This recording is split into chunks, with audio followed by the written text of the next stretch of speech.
So it seems like every barber today, they just want to skip the process of learning the basics and jump right on into knocking down them skin fades.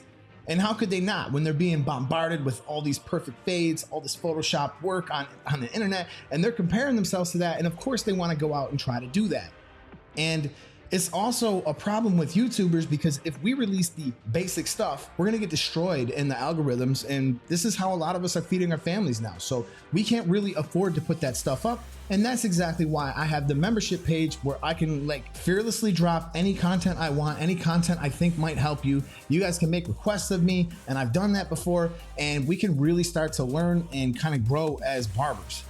And it's also on us as educators because we figure if you can do a skin fade, you should be able to do a regular cut. Is that true? I'm not sure. Drop it in the comments if you think so. Wait a minute, something's happening here. Hey, I hope you're well. I've got a quick question for you, and I'm hoping that you can help me. So, as you know, most people are loving the skin fades, but have you ever had, or would you ever recommend a different hairstyle to someone who was sat in your chair who you maybe thought that a skin fade wouldn't suit them? Give me a bit of advice and maybe an answer on that, and keep up the good work, buddy. And fucking light's just gone out. So it seems like the question here right now is, should everybody have a skin fade, or is there certain times where you might talk somebody out of something? And that's absolutely true. Not everybody wants a skin fade. Not everybody should wear a skin fade. And it doesn't just end there. It's not just skin fades. Of course, I'm trying to give my client the best possible cut and the best thing that's going to both flatter him and myself and walk around looking good for me as a walking billboard. So if a client walks in, just an example, let's say they're very overweight and they got like rolls hanging over their head. And basically what you're going to want to do in this situation is probably not do a skin fade, because no matter how hard you work or how good you think you are, it's not going to come out great. And if this client wears his hair a little bit longer on the sides and covers that, it's going to look better for him as well. Which brings me to today's video. Welcome back to the YouTube Barber Academy, where we have over 500 videos to help you learn. In today's video, we're going to compare two different cuts on the exact same client. One of them is a skin fade and the other one is a more basic cut with some advanced elements into it. I'm going to walk you through both of the haircuts, explain my process, and at the end, we're going to decide which one we felt looked best. And please drop a comment on this one, and we're going to head over to my community tab where I'm actually going to post both finished cuts, and I want you guys to vote. We'll react on this later, and I think it'll be a fun little exercise. He's looking for a business professional cut. And this is one of those cuts that most of you guys just get so hung up on the skin fades, but this is one of those cuts kind of like your bread and butter, and it's something you should really know. There's some basic elements to it, and then there's some more advanced elements to it. And I'm going to show you guys how to pull this off. So he looks sick when he goes out, but he looks good when he's doing business, right? That's the goal. I'm going to throw on this neck guard. This you guys can purchase for 20% off. My link is in the description. But what this does is this keeps all the hair off of his neck and off of his back. Like no hair gets underneath this, and this really seals it well from his neck. So you guys can check that out, and that product is actually from Philip Wolf. So we're gonna start this off. I'm actually gonna use a number 3 just to see what's on around the sides and the back, and let's see what it looks like under there. Okay, so you're gonna notice that I'm using a weight building technique where I want to build weight right now around the parietal ridge. I'm not trying to flick my wrist. I'm not trying to finish this fade. I want the weight to be there. So as I draw the comb down, I bring the clipper up and I meet that. And you're gonna just continue that process all the way around the head until you have it set up. We're gonna use a little clipper over comb to connect it to the top. I'm using my Saber clipper, by the way. This has a digital brushless motor, 6 hours of runtime. This is the Zuka comb. You can also find them, same company that sells the neck guards. But I love this comb for flat tops, and I love it for clipper over comb. So we're just gonna connect that side to the top.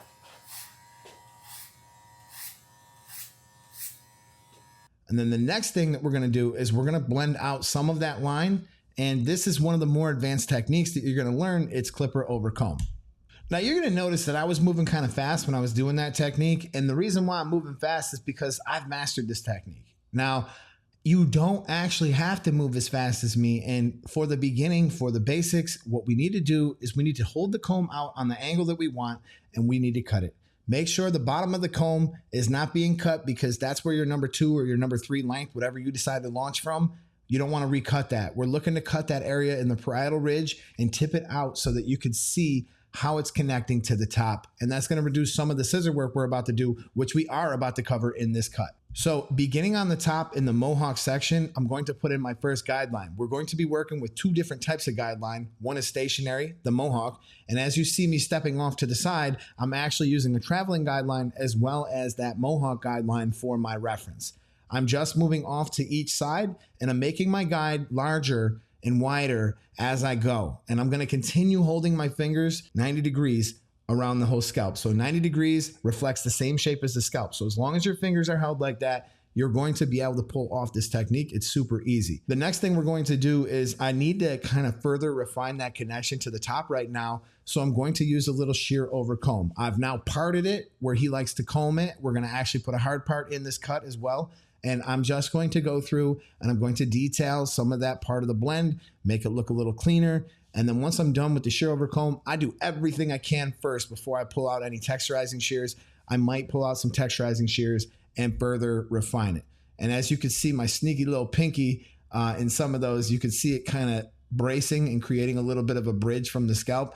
And that allows me to help maintain consistency. And we cover that in the shear over comb video thoroughly. Now we're simply going to begin the outlining process. I'm just trying to put a rough outline, but if you notice, if you look right here at them sideburns, they're going to look like two mattresses if I leave them like this, which is why I will not leave them like this. We're actually going to wind up tapering this cut down because I don't care if a client asks me for a 3 or a 4 or a 2 on the back and sides. A barber knows how the hair is going to grow out and how it's ultimately going to look better for the client as long as we taper the hairline down somewhat.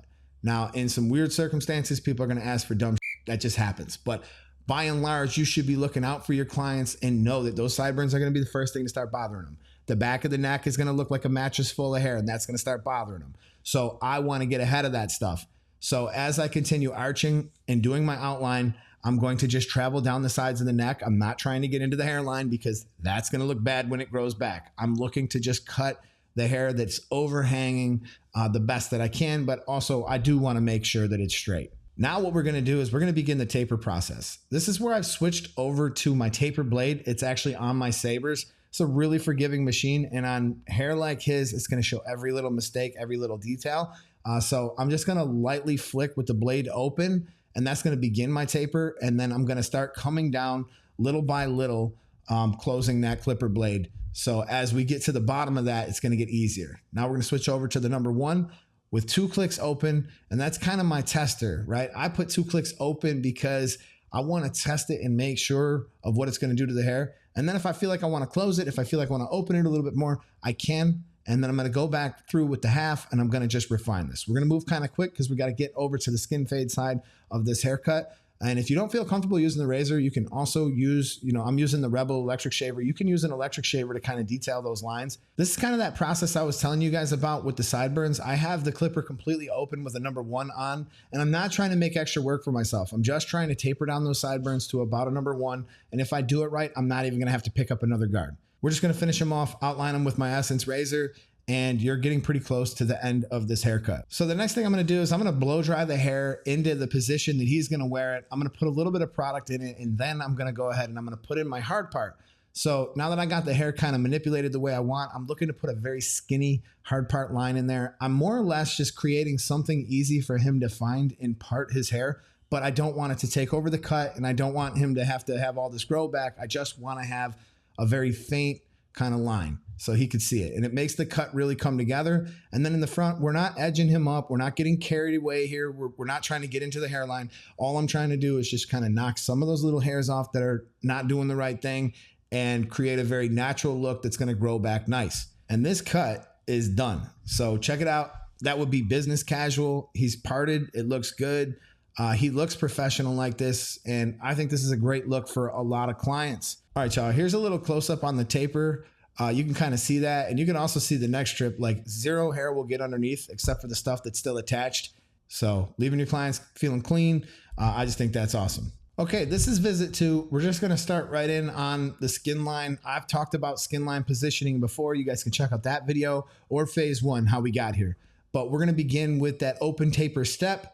And I'm also using that taper blade because I told you guys this hair is difficult to fade. It's going to show every little mistake, and I want to have every bit of forgiveness that I can get, especially in any steps when I'm just kind of flicking out. But we're just doing the standard basic guideline technique. We're setting that in there, and we're going to make sure that that's nice and even around the head. So now we're going to jump over to that same technique, clipper over comb. It actually, I feel, is a little bit easier at these shorter lengths because you're able to just really press it on the head, and that creates some good consistency.